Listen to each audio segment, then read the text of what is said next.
2 is about deforestation and illegal logging.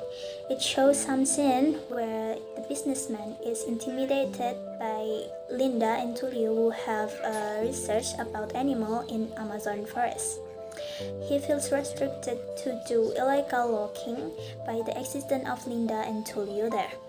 The businessman uses various methods to cut down the trees, such as sawing, bombing, or even using heavy machinery such as bulldozers and excavators.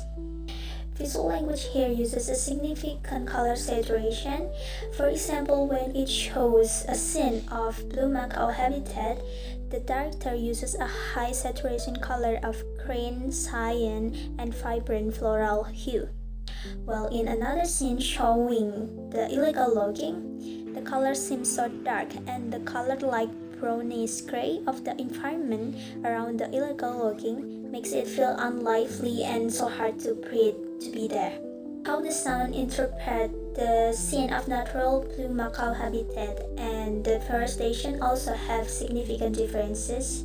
When it shows the animal habitats that haven't been reached by humans, it sounds so energetic and fun.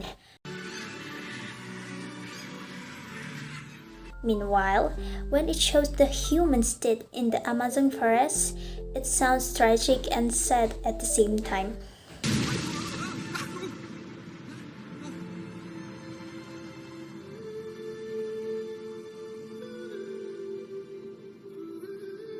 The dialogue between Jewel's father, Eduardo, and Blue have shows discreetness between both of them.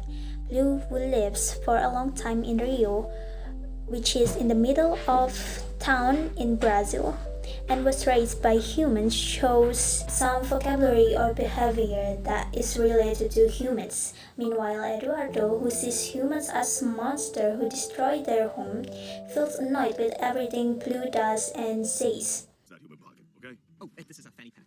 Fanny pack. Adorable. It's human. And now that you're joining the tribe, you won't be needing it anymore. Family. Humans aren't family. No, you don't understand. They're coming here to help. Listen to me. We do not bring humans into the tribe. That is the only reason we're still alive. From this, we can see how animals view us if we destroy their home. So, how effectively does this movie convey awareness of environmental issue?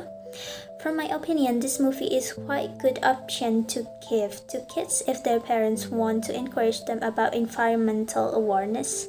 Even adults, I think the plot and how the director packs this movie into an interesting storyline can also engage them to not destroy animal habitat and encourage them how to behave to the animal. Okay, now I will analyze the movie under the title of Dr. Seuss The Lorax. So, The Lorax is a chronicle of industrial tragedy and motivational retention. It follows the Wansler, an ambitious inventor who discovers a lost forest of truffula trees. Despite the warnings of the Lorax, a music creator who speaks for the trees, the Wansler chop them all down to manufacture tunics. This is a pointless garment that everyone needs. The story is framed as a memory told to a young boy who is eventually tasked with planting the very last truffula seed to undo the damage. And then there are environmental issues such as felling of trees, drought, dirty water, and air pollution caused by the absence of trees and vehicle pollution.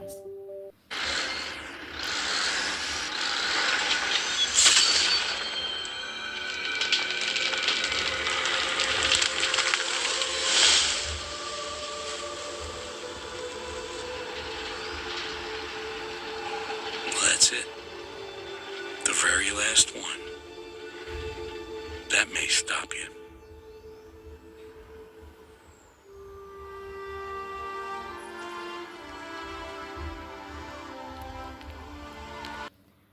And because all the trees are cut down, the forest is destroyed. The water becomes filled with thick black smoke from factories, and the water gets too dirty for fish to swim in. Since there is no food or shelter left, all the animals are forced to leave their homes to find a cleaner place to live.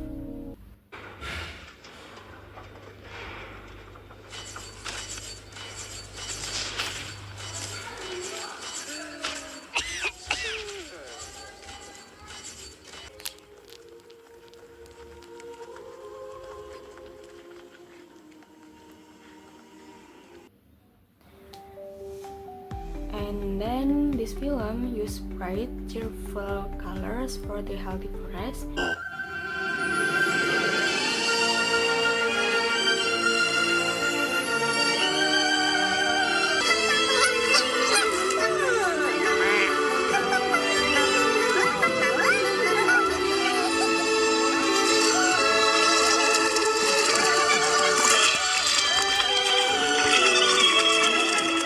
And use dark and gray tones for the polluted wasteland to show how things are changing for the worse.